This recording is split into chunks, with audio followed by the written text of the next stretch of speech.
Sabi sa kahit sinungaling si Maria, specifically sa term sharing deal, Lumano, between Marcos and Duterte. Ang reaction din doon sa nilina siya yung Senator Jarvis, ang aling sa Senate impeachment. Malayo mo pahayag po si Senator Irene, no? Na kanya po mapatingin doon sa entirety and parts sa affidavit po ni Mr. Labiaga. Pero kung bahagi po kasi yung term sharing is extrinsic or extraneous doon po sa impeachment complaint. Wala rin masyadong relasyon doon. So, I don't think whether or not that part is true, I think is irrelevant to the impeachment complaint and the details relating to the grounds for impeachment. So, well, we will respect their opinion on the matter. But I have to be very clear also na siyempre sabi, okay, so sa ibang bagay, sabi ko lang ito sa isang bagay. That is also the exact same situation that we had seen in the whistleblowers of the flood control scandal, yung mga Bryce Hernandez and the other involved personalities in the past. Kasi halimbawa, si Bryce Hernandez din, talagang sinusunod yung credibility niya over yung po kanyang casino spendings. Hindi ba? I was also being asked, kung paano yan, ganito ang mga issue, nagsisinungaling siya on his casino habit. And therefore, everything else should be discredited. Hindi naman din naman yun. Hindi ba? Kasi yung casino habit is relevant to the question as to whether or not nagtuturo siya ng mga tao involved tungkol sa flood control corruption. And I think that is what we have seen. Everything is in the by the way. Much of the evidence have been taken from the House proceedings and the Senate proceedings are being used in Sandigan Bayan proceedings today. At ating naman po, tatanggapin po ng Korte yung po mga bahagi ng testimonya na relevant sa kanyang kaso. So, in the same manner, dito po sa impeachment proceedings, we are constraining ourselves, containing ourselves within yung pong mga testimonya ng Mr. Mariaga na relevant po to the impeachment. So, if these testimonies we feel are actually credible, then we can proceed from there. Kaya, pinabanggit ko po yung pagpapahalaga mo namin sa actual na pagpapakita ng relasyon ni Mariaga, kilala, ng Masaya. Diba? Kasi, yan mo talaga yung ganong specific link into the impeachment proceedings. Why? Kasi no less the Vice President mentioned na hanggang kay Mr. Kilala lang itong Mariaga ito. Hindi yan naabot sa akin. Binagit niya yung statement. So, ibig sabihin, kung meron pong pagsalubong yung dalawang magkaibang partido or a particular personality, then you will have to look into this particular personality. Mr. Kilala, Mr. Mansaya. Attorney, Congressman Terry Udon, di ba po mayroong mga claim si Ramil Madriaga na close siya kay Sara Duterte and also to the former President Rodrigo Roa Duterte.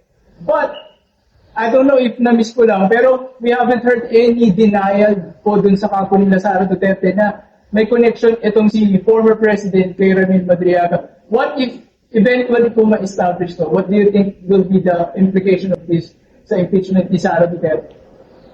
Well, yung po nga matters related to the former President, I think, again, extraneous yan doon sa impeachment.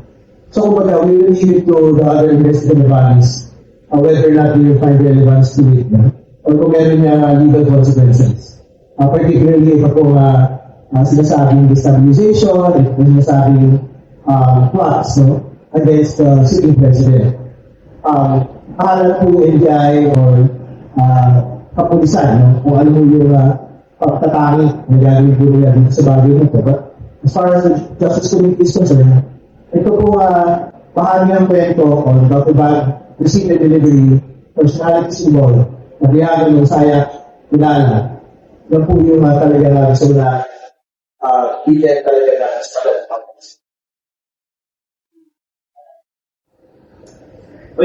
May sinasabi si Justice Martinez yung sa first affidavit daw ni Ramil Madriaga ay magkaiba.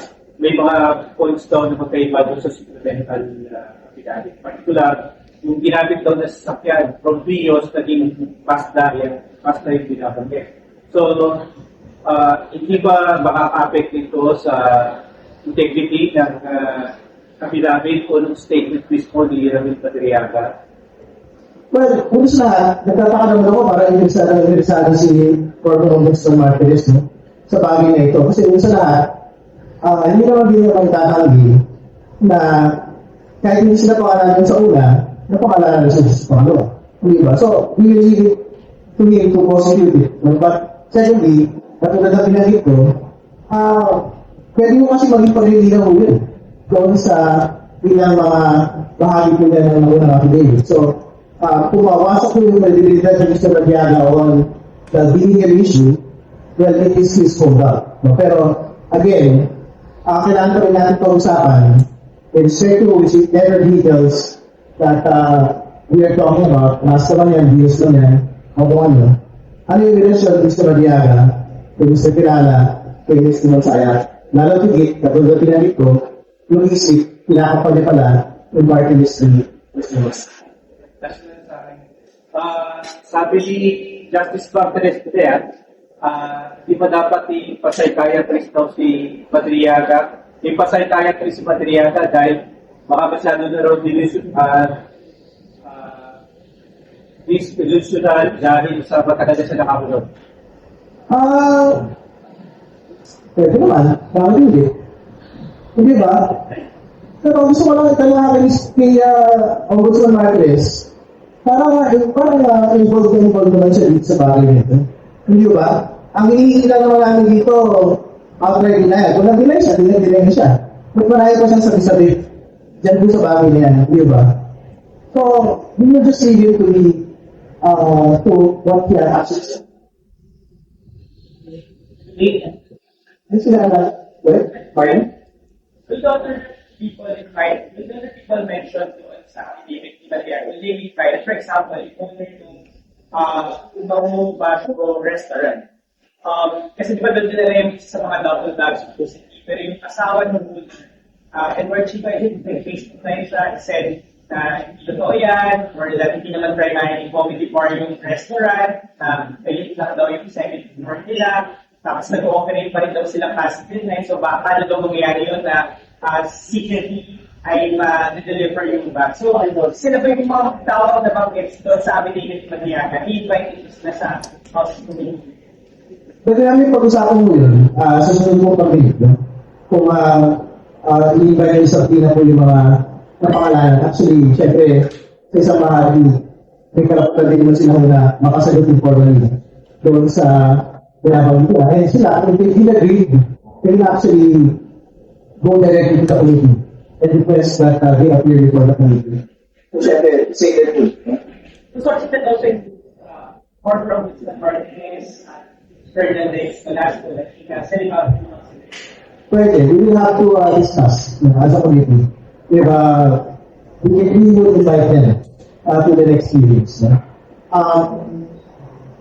Tama na, napanood ko po yung binabanggit ko na hindi ko, kasi full disclosure, kaibigan ko po yung sabi ko si Frederick Chico.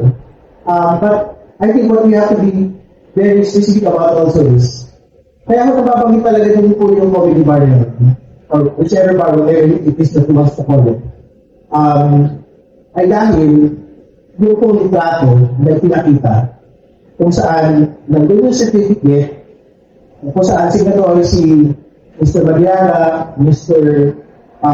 Kilala, na parang kay Mr. Gonzala, I think was given in Nomubashi. Parang yung litrato na yun actually prominently features Nomubashi. So, what we need to know is kailan nangyari yung pong pagbibigay ng certificate na yun in Nomubashi. So, ibig sabihin, I respect yung mga paliwanag po niya. No, na meron siya sinasabi, there's no office in the second floor, and masyado na maliit yung bar to our actual transaction with the box. No? But actually that also is, well, even if it's a small facility, nothing stops anyone from actually bringing double bags into that facility. Hindi ba? But yun na, again, the focus will still be, there was a picture with Maria, there was a picture with Mr. Kilala, Mr. Monsaya, holding that certificate in which Nariaga and Kilala were signatories. And it was given in Nomubar. So, I guess what we have to know is what was that date, what happened during that event. Diba? So, yun po.